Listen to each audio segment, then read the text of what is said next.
podemos estar con una experiencia de bendición en todos estos sentidos. Agradezco a todos los que nos siguen en los programas que estamos teniendo con la Florida Conference en vía online, sus promesas los lunes, los de familia los martes, los jueves Biblia 3.0 y de escuela sabática los viernes. Quiero agradecerles a todos justamente porque estamos sintiendo más el calor familiar, más lo que significa hoy en día estar unidos en una familia con Dios.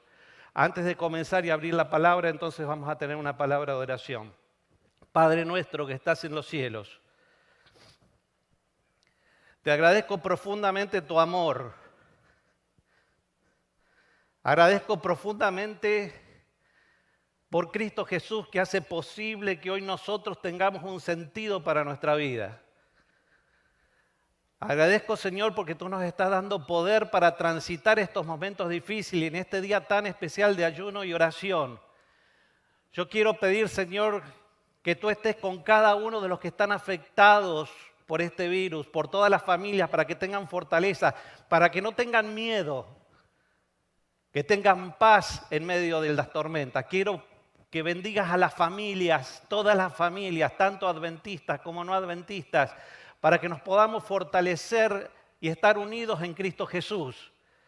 Y podamos vislumbrar esa luz detrás de este túnel difícil que estamos viviendo, pero que podamos saber que vamos a salir fortalecidos y que la iglesia va a ser mejor todavía que antes de la pandemia. Pido, Señor, que al abrir tu palabra, tú puedas ser glorificado. Que todos los que estén escuchando en vivo o online puedan sentir que tú les estás hablando a su corazón. Te entrego todo en tus manos de amor, en el nombre de Jesús. Amén.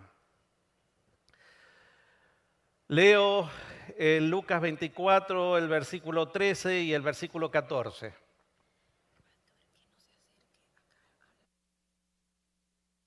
Ok.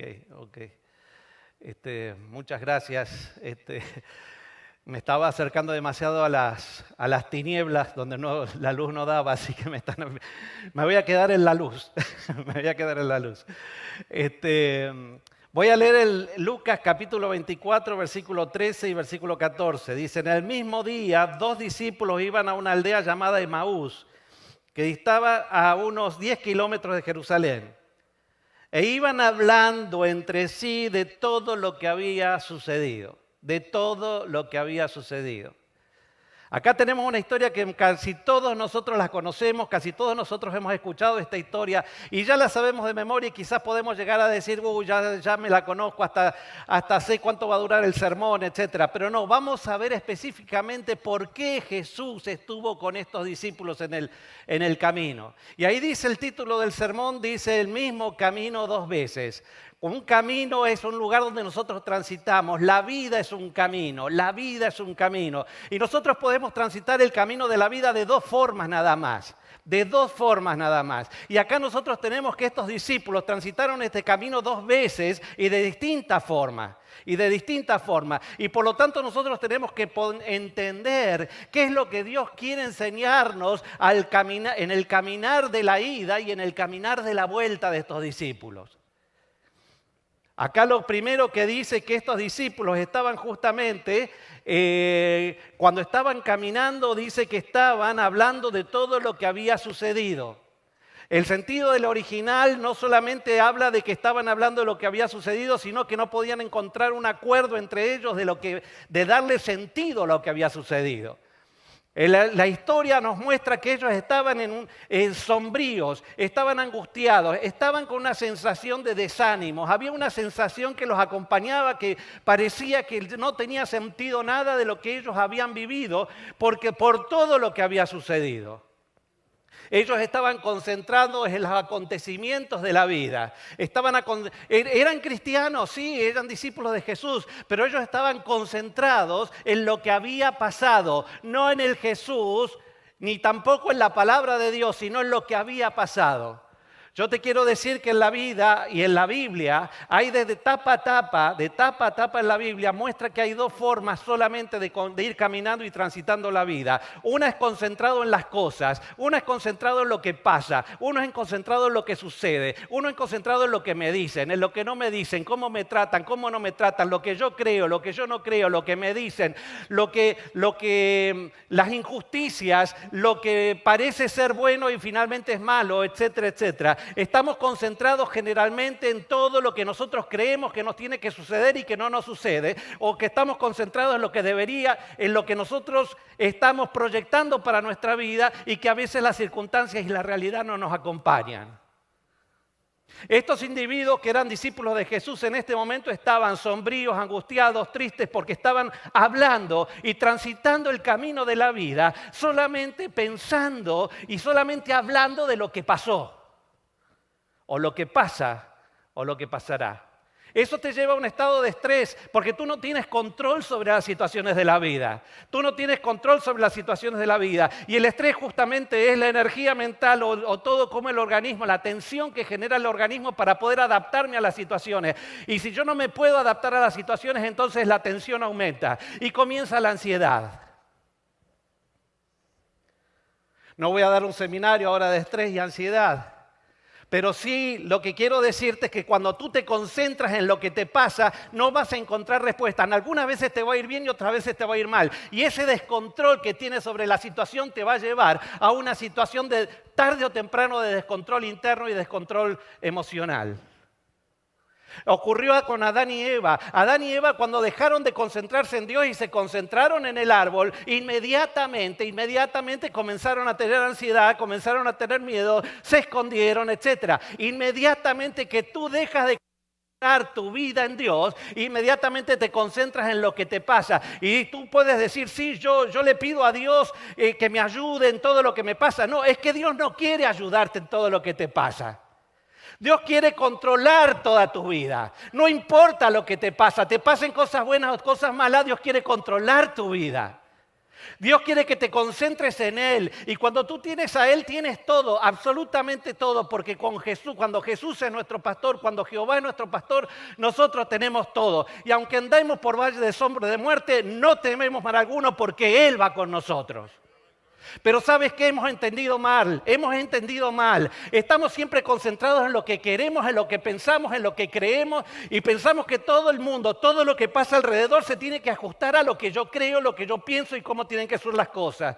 Y lo único que busco a Dios es para que Dios me ayude, para que todas las cosas sucedan como yo quiero que sean. No es así. No es así. Y estos discípulos que se veían cristianos o que decían serse cristianos, estaban en esa disyuntiva, concentrados en lo que pasaba, concentrados en lo que sucedió.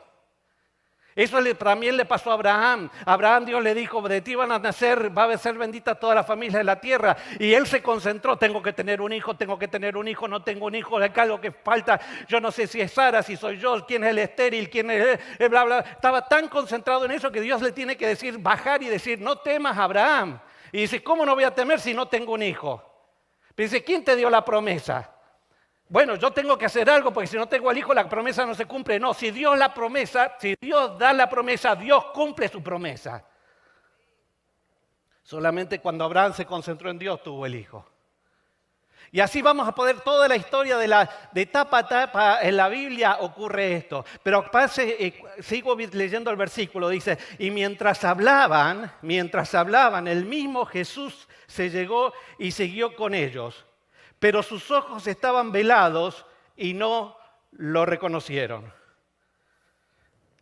Y acá entonces nosotros tenemos que Jesús toma la iniciativa para acompañarlos en el camino. Yo no sé qué estás viviendo en tu vida y dónde estás concentrado, pero sí te puedo decir que Dios siempre quiere acompañarte. Dios siempre toma la iniciativa. No son los discípulos de Jesús que lo ven y dicen, oh Jesús, ven para acá, ¿qué estás haciendo por este camino?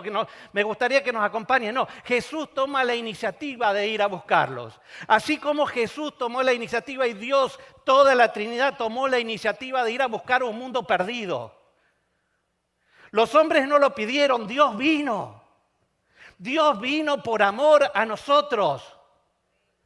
Dios siempre toma la iniciativa para buscarte. Dios siempre toma la iniciativa para que no transites solo el camino de la vida, porque Él sabe que las cosas que te ocurren te van a confundir. Quizás los que están viendo por internet ven que yo me vengo un poquito hacia la derecha, que acá tengo los que están todos sentados, entonces hay una tendencia a venir a hablarles a los que están sentados. Pero entonces acá nosotros tenemos que Dios sale al encuentro del ser humano. Y si volvemos al paralelo con Adán y Eva de repente cuando se concentran en las cosas, tienen ansiedad, tienen angustia, tienen estrés, se esconden. Y no es que ellos van a buscar a Dios, Dios viene a buscar a Adán y Eva. Y eso es lo grande de Dios, porque Dios nos ama. El amor de Dios no deja sola a las criaturas. Él nos creó para que nosotros seamos felices y Él está tan comprometido con el ser humano que va a ir hasta las últimas consecuencias para que nosotros seamos felices.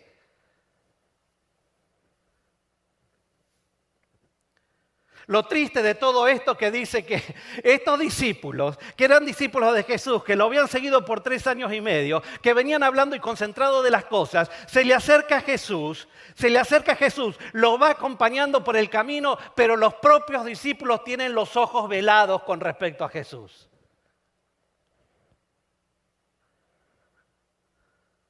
Qué triste que es esto. No hay nada peor tragedia que alguien que se dice cristiano, que hablan de Jesús y las cosas relacionadas con su iglesia, pero que no puedan reconocer a Jesús a su lado. No hay peor tragedia. No hay peor tragedia para un individuo que dice ser discípulo de Jesús, que no pueda ver a Jesús a su lado y que esté viviendo de la misma forma que aquellos que dicen, o sea, que tengan los mismos sentimientos, las mismas cuestiones, concentrados en las cosas como están concentrados aquellos que no viven ni están con Jesús. ¿Por qué no hay poder en las iglesias? Sencillamente porque estamos concentrados en lo que nosotros pensamos, en lo que a nosotros nos pasa, etc. Lo tenemos a Dios como un amuleto, pero está Jesús al lado tratando de poder entrar a nuestra vida y nuestros ojos están velados. En la Biblia, que no da el caso ahora porque tendría que explicarlo mucho, hay 2 posiciones nomás en la Biblia. No hay que en 1000 religiones o en el mundo hay 2 formas de buscar a Dios. Es buscarlo por la fe, que no tiene que ver con los ojos físicos, es con los ojos espirituales. Es cuando yo me concentro en Dios y entonces Dios me habla, Dios se revela y en virtud de lo que se revela se abren mis ojos a un mundo que yo no veo y yo empiezo a transitar un mundo que es estable, que es el mundo de Dios. Y no me importa lo que me pase en este mundo acá abajo porque esto es todo inestable. Pero si yo entonces los ojos están concentrados abajo, inmediatamente los ojos están velados para lo de arriba. Y algunos dicen, ¿por qué fracasan los matrimonios? Sencillamente porque estamos concentrados en lo de abajo. ¿Por qué fracasan las familias? Porque estamos concentrados en lo de abajo. ¿Por qué fracasan las iglesias? Es porque estamos concentrados en lo de abajo. Pero Jesús toma la iniciativa. Jesús toma la iniciativa. Y le dice, y les pregunta, y ahora voy a leer varios versículos. Y les preguntó, ¿qué conversáis vosotros mientras andáis? Y ellos se detuvieron sombríos. Uno de ellos, llamado Cleofas, respondió, ¿eres tú el único de Jerusalén que no sabe lo que ha sucedido en estos días? Entonces Jesús preguntó, ¿qué cosas? Ellos le dijeron lo de Jesús Nazareno, un profeta poderoso en obra y en palabra de Dios ante todo el pueblo. Y los principales sacerdotes y nuestros gobernantes lo sentenciaron a muerte y lo crucificaron. Nosotros esperábamos que Él era el que iba a redimir a Israel. Hoy es 3er día que esto ha sucedido. Pero además, dice, le cuentan a Jesús, además fíjense, estos discípulos hablándole a Jesús sobre Jesús, pero sin poder, angustiados, ansiosos, estresados, deprimidos. Discípulos de Jesús hablándole a Jesús, de Jesús sin poder. Eso es algo, es una tragedia. Es una tragedia. Y entonces viene y dice, además unas mujeres de las nuestras nos han sobresaltado porque fueron de madrugada al sepulcro, pero no hallaron su cuerpo y volvieron diciendo que habían visto una visión de ángeles que dijeron que él vive. Algunos de los nuestros fueron al sepulcro y hallaron así como las mujeres habían dicho, pero no lo vieron. Pero no lo vieron.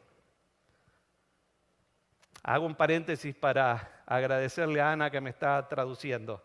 Ana, te entiendo, sé que es difícil, pero sé que Dios te va a dar poder para poder seguir mis cataratas de palabras.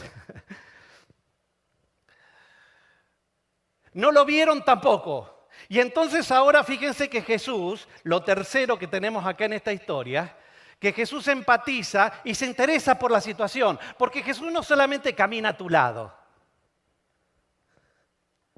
Y dice, pero ¿por qué Jesús le pregunta si él sabe todo? Pero también fue y le preguntó a Adán y Eva y él sabía todo.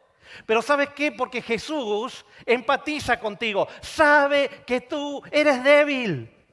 Sabe, y yo siempre lo digo en muchos sermones, sabe que a nosotros nos funcionan pocas neuronas. Y yo digo, tenemos muchas neuronas para pensar y siempre digo, nos funcionan 3 nada más. Con una respiramos, con otra tragamos y con la otra pensamos. Y con la que pensamos siempre funciona mal. Y Jesús sabe que no entendemos, que somos limitados, que estamos concentrados en lo que pasa y esa concentración en lo que pasa nos limita para entender las grandes cosas de arriba. Y la Biblia dice, puestos los ojos en Jesús, autor y consumador de nuestra fe, si habéis resucitado, por lo tanto mirad lo que está allá arriba, Jesús sentado a la diestra del Padre. Nos dice que miremos lo que no se ve, no lo que se ve. Porque lo que se ve nos limita, nos descontrola, nos hace sentir siempre en una sensación de angustia permanente. Y Jesús empatiza. Empatizar significa que entiende dónde estamos parados. Y se interesa por la situación. Y nos hace preguntas como le hizo a Adán y Eva. Cuando llegó Adán y Eva no le dijo, ¿qué hiciste? Yo sé que tú hiciste tal y tal cosa, ahora te vas a tener que morir. No. Él viene y le dice tranquilamente a Adán y Eva, ¿dónde estás tú? Y después cuando le dice, bueno, estaba miedo porque estaba desnudo, ¿quién te enseñó? Jesús hace preguntas porque la pregunta no es para él, es una pregunta para diagnóstico de nosotros. Ustedes saben que yo soy médico y el que no lo sabe ahora también lo sabe, pero cuando yo estudiaba medicina y hacía mis prácticas y estaba después atendiendo pacientes, es clave para saber qué pasa hacer preguntas. Y yo me acuerdo que mi jefe cuando decía, le hiciste tal pregunta y yo me había olvidado de hacer tal pregunta. Y al no hacer esa pregunta, mi mente cambió de dirección. Es importantísima las preguntas que Jesús hace. Dice, ¿qué habláis vosotros por el camino? Y ellos dicen que se detuvieron sombríos. O sea, cuando Jesús le hace esa pregunta, ellos, no sé si se paran en el camino, pero para mí se corta la conversación. O sea, ellos venían con una conversación que los llevaba a la misma nada y cuando Jesús entra y dice, ¿de qué conversáis? Ellos se paran, están sombríos y evidentemente hay un momento que dicen la verdad, que estamos hablando de cosas que no nos llevan a nada. Yo te pregunto a ti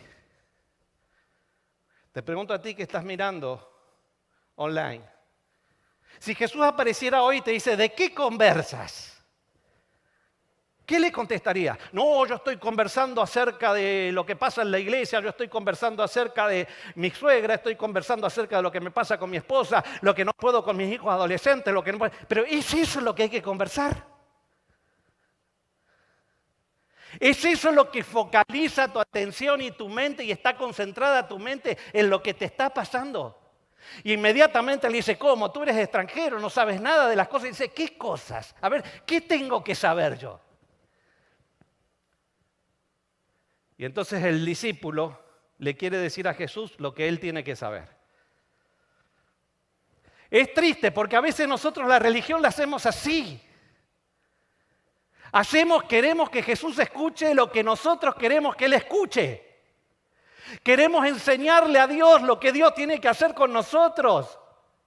Queremos explicarle a Dios lo que nos pasa, lo que no nos pasa. Yo creo que a medida que ellos explicaron, se empezaron a dar cuenta que había grandes lagunas y grandes agujeros negros en su relato. Porque era un relato, entre comillas, evangélico. Ellos hablaron de Jesús, reconocieron la superioridad de Jesús, tenían precisiones acerca de la vida y la muerte de Jesús, hablaron del testimonio de las mujeres. Y hago un alto acá, porque si ustedes leen los versículos anteriores, van a ver que las mujeres fueron al sepulcro, aparece un ángel les dice, resucitó, y les dice, ¿se acuerdan de aquello que dijo Jesús que iba a resucitar al tercer día? Y las mujeres recuerdan, comienza a haber un fuego en su vida. Y fueron inmediatamente a los discípulos y dice que las palabras de ellas parecían locura a los discípulos y no les creían. O sea, las mujeres le dan testimonio de lo que ocurre, le dan testimonio de lo que Jesús dijo acerca de sí mismo y de su muerte, y los discípulos no le creen porque son mujeres.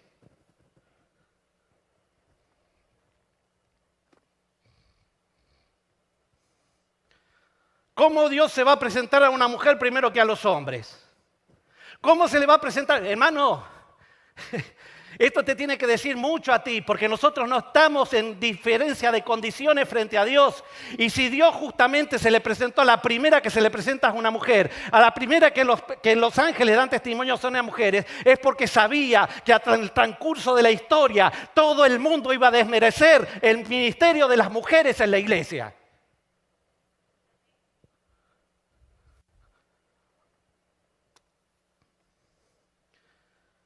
Y él en base justamente a esto, le dicen, no teníamos confianza en esas mujeres.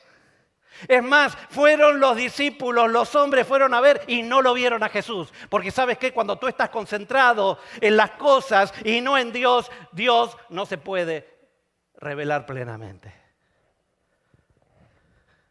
Dios busca revelarse, pero si tú vas con prejuicios a Jesús, tienes que sacarte los prejuicios y tienes que ir a buscar a partir de la fe. No lo ven porque no ven con fe, porque si las mujeres dicen, se me apareció un ángel, y ellos nos dijeron que Él iba a resucitar al tercer día, y acuérdense que eso Jesús nos dijo, ellos tendrían que haber sentido que Jesús vivía. No que tenían que ir a comprobarlo por una situación de los ojos, sino saber, hay un testimonio de fe y ellos tenían que oír con fe la palabra.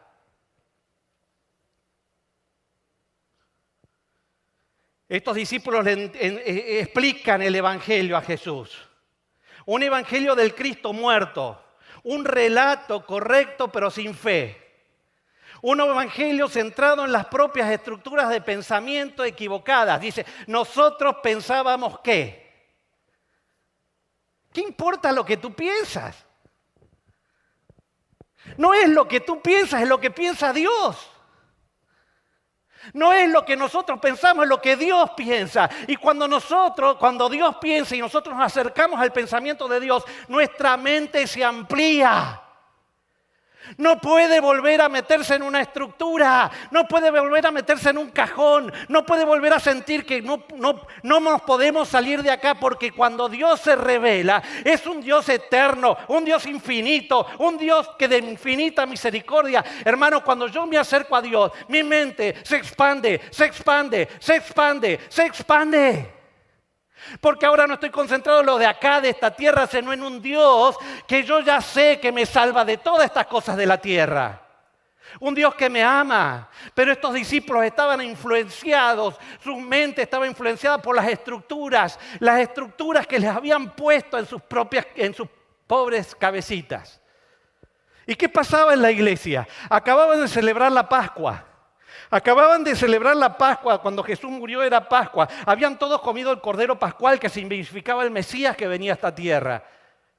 Todos eran de la misma iglesia, todos pertenecían a la iglesia de Dios de esa época, todos eran de los judíos adventistas del séptimo día, porque todos estaban esperando el advenimiento de Jesús y del Mesías y guardaban el sábado. Pero ¿saben qué? La iglesia no estaba unida. Porque no estaba unida en Dios. Cada uno había buscado su propia estructura de pensamiento. Y tenemos por un lado los fariseos. Los fariseos que eran los conservadores. Cualquier parecido con la realidad, lo que voy a hablar ahora, es mera coincidencia con nuestra realidad de ahora, del siglo XXI. Eran los conservadores, habían salido de un grupo de gente que se llamaban los hasidín, los piadosos, que ellos querían que el mundo no entrara a la iglesia. Y como no querían que el mundo entrara a la iglesia y querían que Dios los vea cada vez mejores a ellos, cuando Dios nunca cambia, Dios siempre te ve tan necesitado como estás hoy, mañana sigue siendo un ser humano necesitado de toda su gracia. Pero ellos tenían el pensamiento equivocado. Pensaba que Dios cambiaba su forma de pensar con respecto a uno de acuerdo a qué uno hacía y qué uno no dejaba de hacer.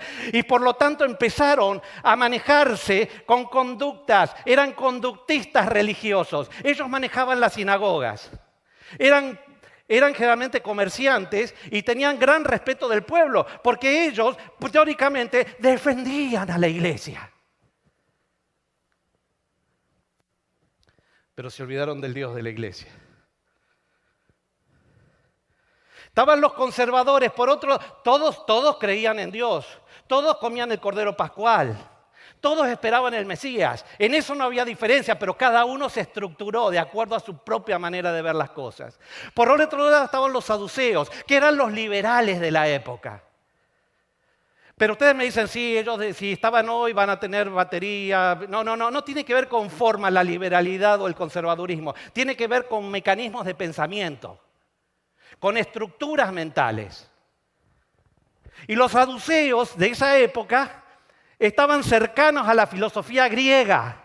O sea, que la parte de los paganos había influenciado el pensamiento para entender la religión. Y ellos eran poderosos, eran generalmente la clase de los sacerdotes y ellos manejaban las instituciones y por lo tanto también estaban muy involucrados en política. Y esos eran los liberales. Los fariseos, conservadores y los liberales no se podían ver. Toda la culpa de todo lo que pasaba en la iglesia para uno era de los conservadores y para los otros era de los liberales. Pero ¿saben qué cosa? ¿Qué lo terrible de todo esto? Que cuando se juntaron, la única vez que se unieron los conservadores y los liberales, mataron a Jesús.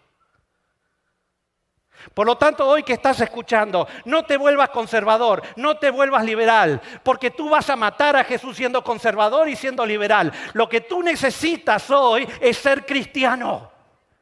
Que Jesús sea levantado en tu vida, que Jesús sea levantado en tus pensamientos, porque eso te da el equilibrio, no solamente para caminar en la vida, sino también el equilibrio para dar testimonio de qué es la verdad. Porque la verdad es Jesús. No es las estructuras de pensamiento que tú crees que son verdades. Tú puedes decir una gran verdad sin Jesús, se convierte en una gran mentira. Pero por si fuera poco, porque no quiero ahondar mucho, estaban los esenios. Los esenios eran los conservadores de los conservadores. Eran aquellos que estaban más a la derecha todavía. Eran aquellos que decían, nosotros tenemos que ser cada día mejores y para ser cada día mejores nos tenemos que aislar del mundo y nos tenemos que ir al campo. Y vuelvo a repetir, todo lo que puede ser parecido con la realidad es una mera coincidencia. Pero ¿sabes qué? Cuando tú te vas, no es que te alejas del mal, porque el mal lo tienes tú adentro, te vas con el mal. Tú necesitas tanto de Jesús en el campo como en la ciudad. Y si vas a ser sal y luz de la tierra, tienes que estar en el lugar donde otras personas tienen que ver a Jesús en ti. Personas que tienen que conocer a Dios en ti por tu testimonio de felicidad, tu testimonio de alegría, tu testimonio de paz en medio de las tormentas. Y por otro lado estaban los celotes. Los celotes que eran los guerrilleros. ¿Vieron esos que están siempre tirando a matar?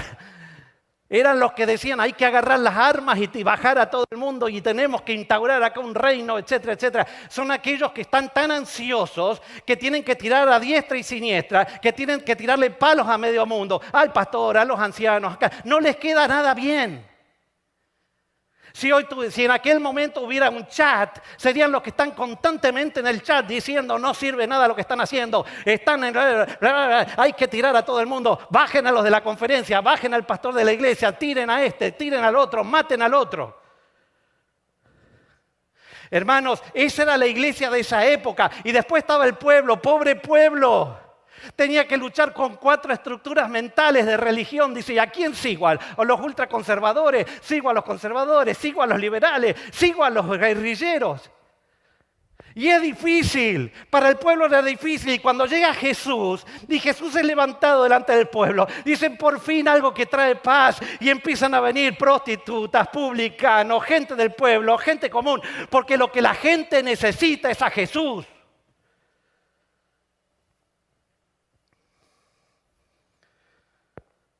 Para esta gente, para estos 2 discípulos, Jesús había muerto.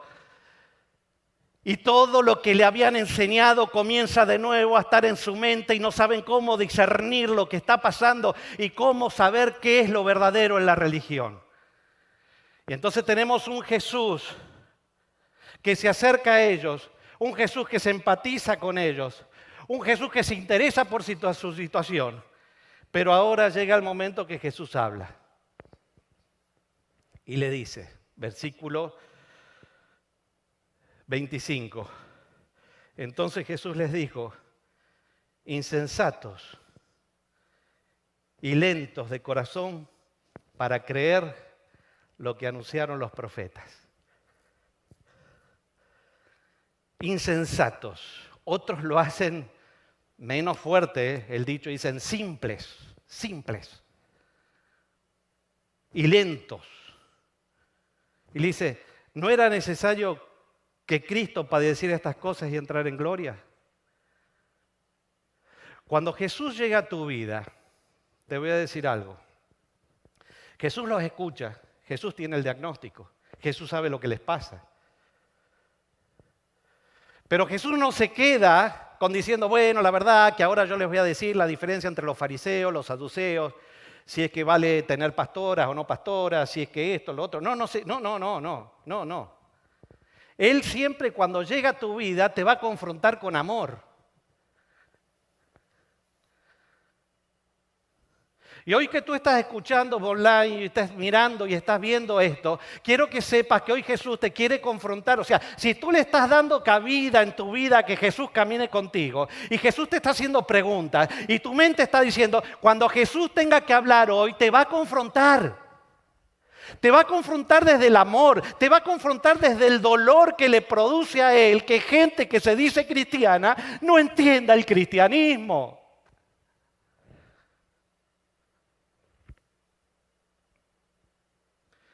Y le dice insensatos, faltos de inteligencia, faltos de sentido común. Y lo dice desde el dolor y del amor. Por eso estos discípulos no se ofenden. Porque se dan cuenta que ellos necesitaban una luz exterior que les muestre a ellos su verdadera condición. Y cuando Jesús viene te muestra tu condición, te muestra que tú no puedes solo.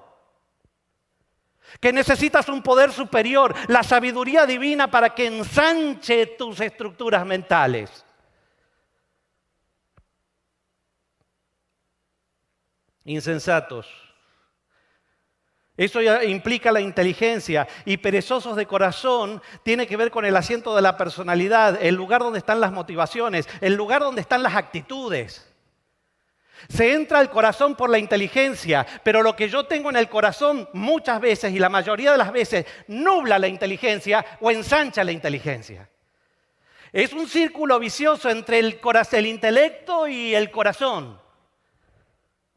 Ellos al no tener fe, ellos al no saber, ellos al no entender, al no mezclar fe, a no tener amor, a estar concentrado en las cosas y estar concentrados en lo que ellos pensaban de Dios, ellos no tenían fe en el corazón y al no tener fe en el corazón, su sentido y su inteligencia era disminuida para entender la vida y para entender a Dios.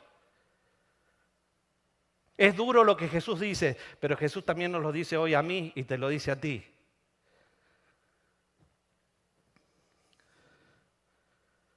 Los profetas habían hablado, Habían hablado de la centralidad del mensaje evangélico en Cristo Jesús, pero ellos quisieron quedarse con lo periférico. Necesitaron quedarse con lo periférico para justificar quiénes eran ellos, no quién era Dios.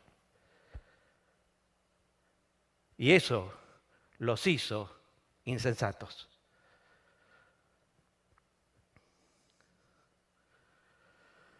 No sé qué hoy, dónde estás parado, qué estás pensando en este momento, pero Jesús te confronta y te dice, no es lo que tú piensas, es lo que Dios piensa. No es lo que tú crees, es lo que Dios cree. No es quién eres tú, sino quién es Dios. No es lo que te pasa, sino el Dios que controla todo lo que pasa. ¿Seguirás siendo insensato y tardo de corazón? Pero Jesús ahí no se queda y viene otro paso de Jesús. Viene otro caso de Jesús. Dice, no es necesario que padeciera, versículo 26, estas cosas para entrar en gloria. Y empezando desde Moisés y todos los profetas, les explicó lo que la Escritura decían de Él. Y acá viene algo fundamental. Cuando Dios te acompaña, cuando Dios te entiende, Dios te confronta, pero si tú aceptas lo que Dios te va haciendo, lo que ahora hace Jesús es clarificar todo. Porque Dios no llega a tu vida para que tú sigas dando tumbos. Dios llega para clarificar lo que tienes que pensar y cómo interpretar la vida y interpretar las cosas de Dios. Y les dice, ¿saben qué? Esto es muy simple.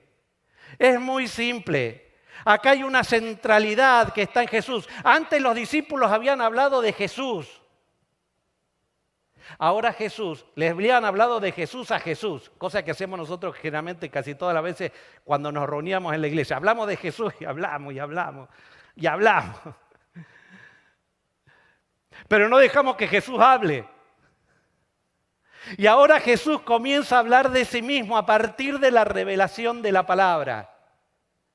Y entonces viene y dice, ¿saben qué? Esto es sencillo, muy sencillo. Es necesario que el Hijo del Hombre padeciera. O sea, tenía que a través de la muerte, del sufrimiento, etcétera, llevar el pecado de todos nosotros para después ser glorificado. Una vez terminado este acto de expiación, este acto de supremo amor, ahora Dios recibe eso y lo glorifica por sobre todas las cosas del universo, porque es glorificado cuando el carácter de Dios es expresado en su máxima potencia, la gloria de Dios ilumina todo ser humano y todo el universo.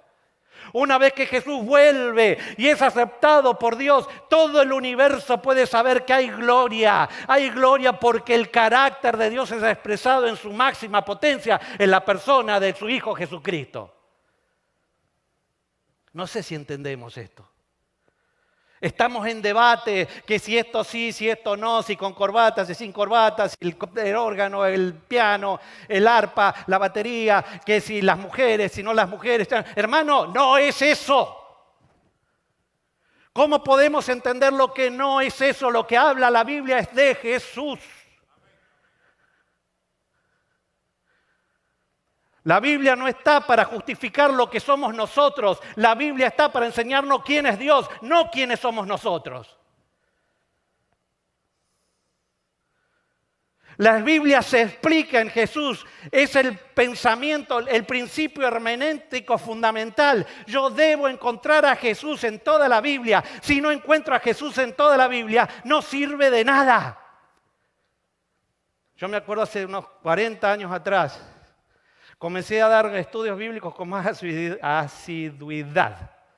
Y empezaba a dar los típicos estudios bíblicos. Bueno, vamos a hablar hoy acerca de esto. Mañana hablamos acerca de esto. Y dije, la gente se iba convenciendo, pero no convirtiendo.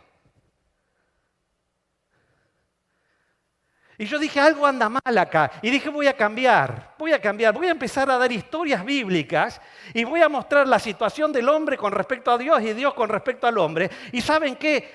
Cambió todo.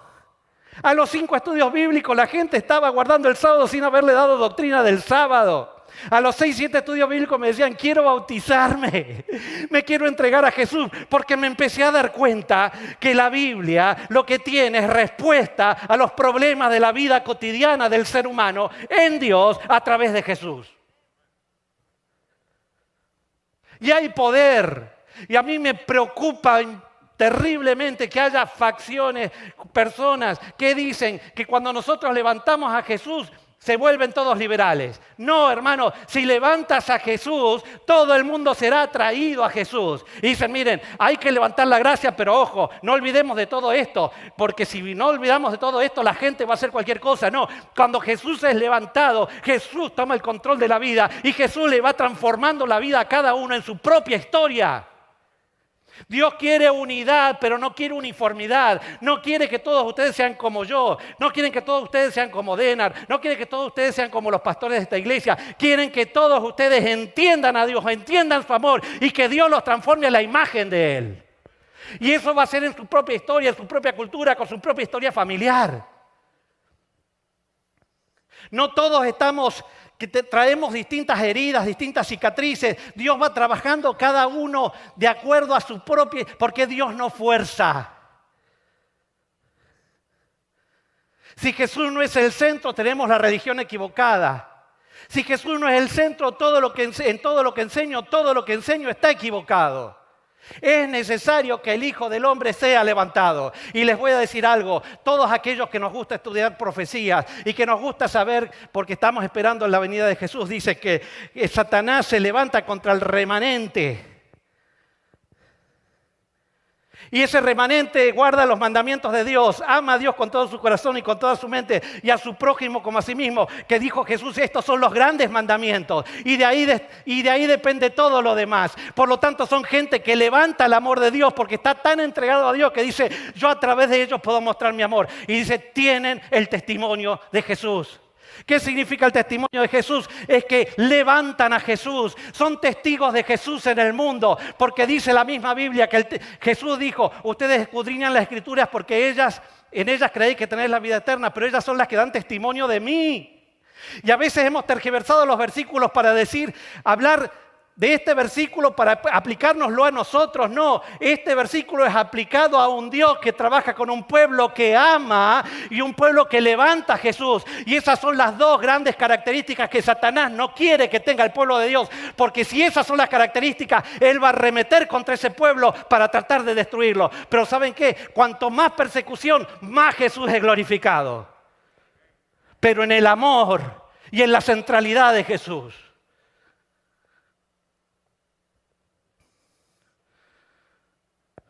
Ya tengo que ir terminando, pero quiero dar un ejemplo más. En el Nuevo Testamento había pasado pocos años que Jesús se había resucitado y vuelto a ir al cielo. Y ya en la iglesia de Galacia había gente, como todos los primeros cristianos habían sido judíos. No había problema. Habían aceptado el Mesías, pero de repente empiezan a venir a la iglesia gentiles, gente que no piensa igual que los judíos, gente que no come igual que los judíos, gente que no se purifica igual que los judíos, gente que no se circuncida igual que los judíos. Y empieza a haber una ola conservadora que destruye el evangelio. Para ser cristiano había que ser judío primero y cambiaron los énfasis del evangelio y ahora en vez de enseñar a Jesús comenzaron a enseñar judaísmo primero para después enseñarle a Jesús. Primero tienes que ser judío para después ser cristiano. No, hermanos, no es así. Dice ahí Gálatas que Dios considera eso anatema, bajo maldición. Yo no puedo alterar el orden del evangelio. Yo soy pastor de la iglesia adventista.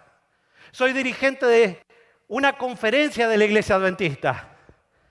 Pero ¿saben qué? Para mí primero es ser cristiano que le da sentido a mi adventismo. No es al revés. No es que el adventismo le da sentido al cristianismo. Es el cristianismo lo que le da sentido a tu adventismo.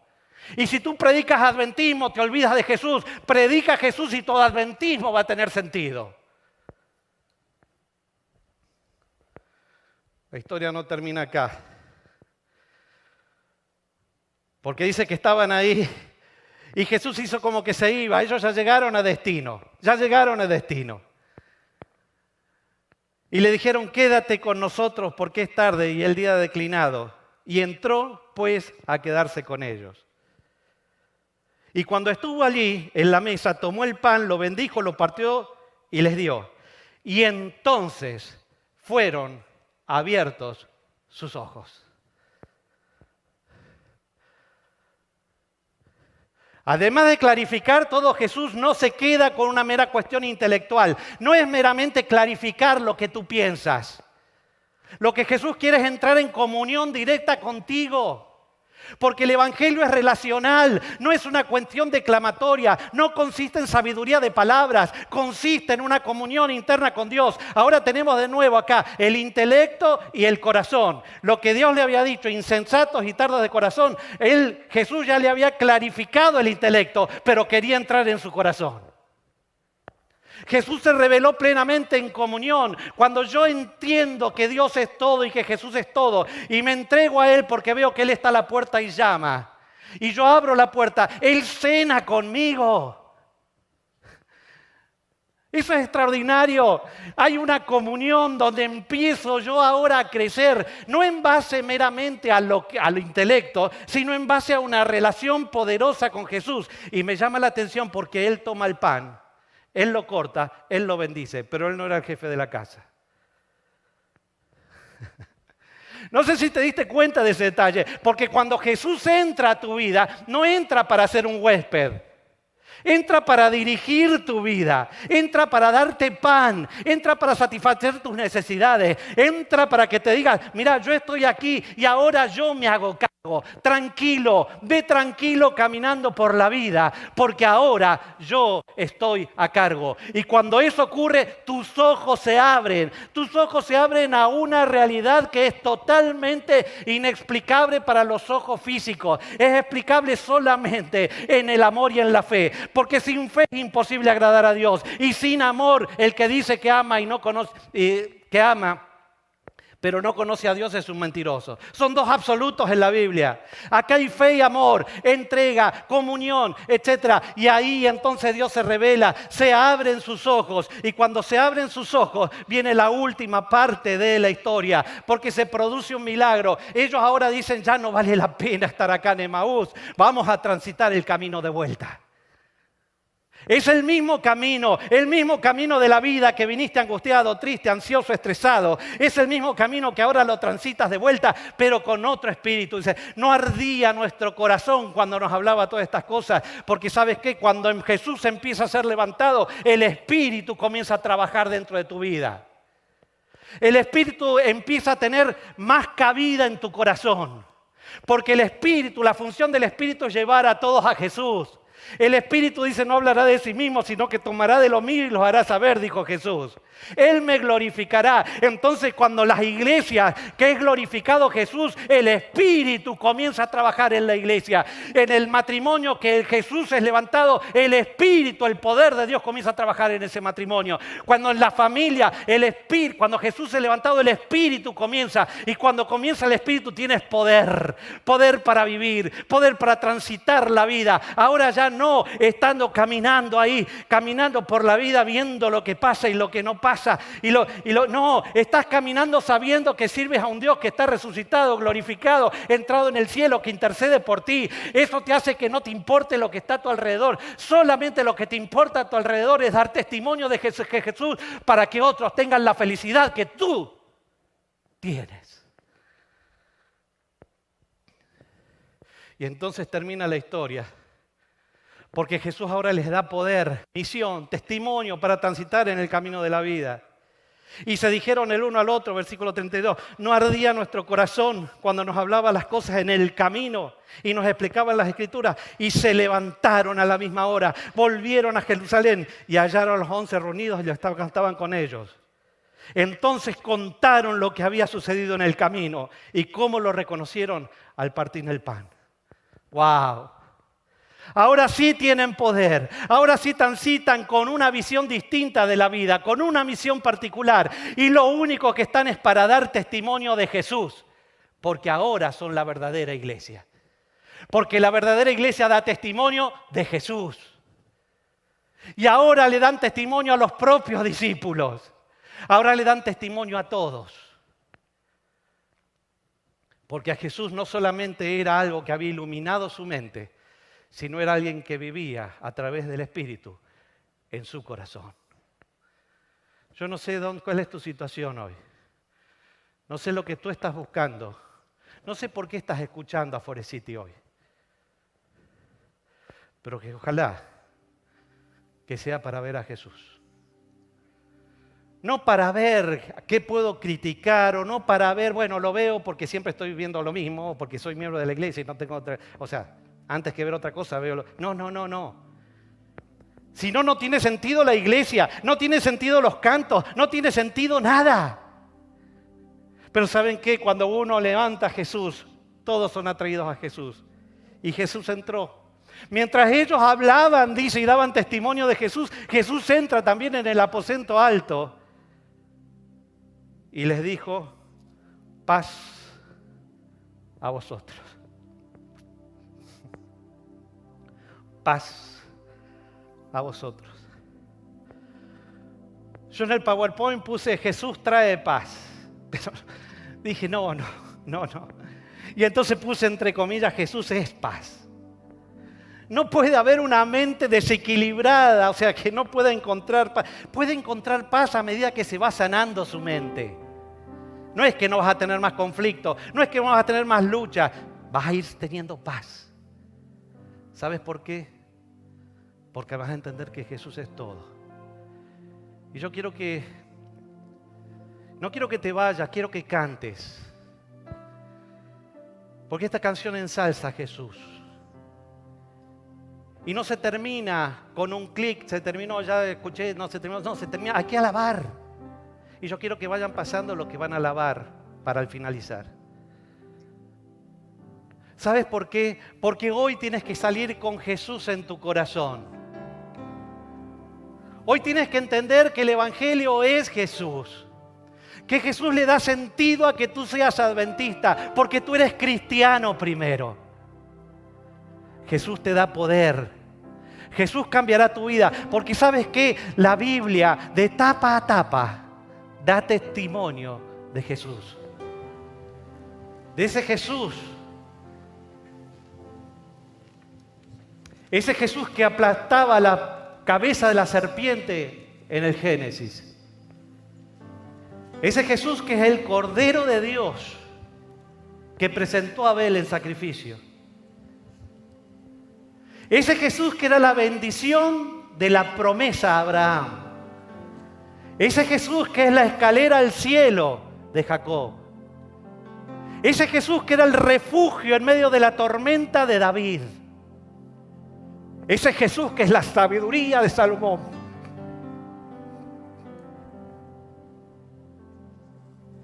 Ese Jesús que es el siervo sufriente de Isaías. Ese Jesús que es el deseado de toda la gente de Ageo. Ese Jesús que es un bebé en el pesebre. Ese Jesús que es un Dios crucificado en el monte Calvario. Ese Jesús que es resucitado y que se le presenta a Pablo en el camino. Ese Jesús que quiere presentarse también en tu camino. Ese Jesús que estamos esperando que va a volver como Rey de Reyes y Señor de Señores. Ese Jesús que tiene poder para todo. Ese Jesús que le da sentido a tu vida. Ese Jesús que hace que la muerte en tu vida sea vida eterna. Cantemos a ese Jesús. Adoremos a ese Jesús. Y tú que estás en tu casa o acá, sabe que hoy Jesús te llama.